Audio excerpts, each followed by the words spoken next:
They've advocated in both of those states, and today they took their fight to save lives to Washington, D.C.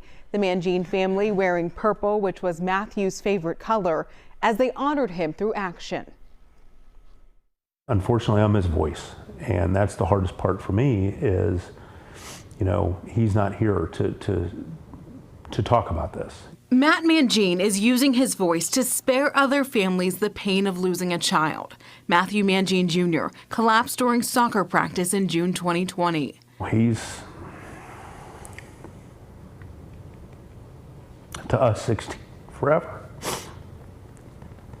Matthew's memory is frozen in time, but his legacy is thriving. These tragic stories are heartbreaking and reminds us that the odds of surviving sudden cardiac arrest remains far too low when occurring outside the hospital setting, like in the classroom or on the basketball court. The bipartisan Access to AEDs Act, proposed by Congresswoman Sheila Sherfilis McCormick of Florida, Start CPR, would establish grants for schools to fund AEDs and emergency action plans. This is one of those ways that we can get engaged and we can save lives.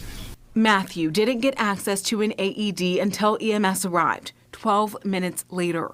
There were 5 AEDs on campus, yet no one retrieved an AED to apply to Matthew due to a lack of proper training. There's major star power backing the bill from former pro tennis player Murphy Jensen. The AED Act, ladies and gentlemen, is a game changer for everybody on this planet. To Buffalo Bills safety Damar Hamlin. As I was growing up playing football, I don't recall ever thinking about CPR or knowing where AED was in my school or on the athletic field. I don't like how he went down. For days, Cincinnati and the country prayed and waited to see if Damar was okay. It was the perfect example of a cardiac emergency response done right. Every kid should have the same access to a life-saving emergency response that I did, should they need it. Standing with his younger brother and little cousins to emphasize this legislation is to protect kids and their families. What we saw on Monday Night Football was muscle memory.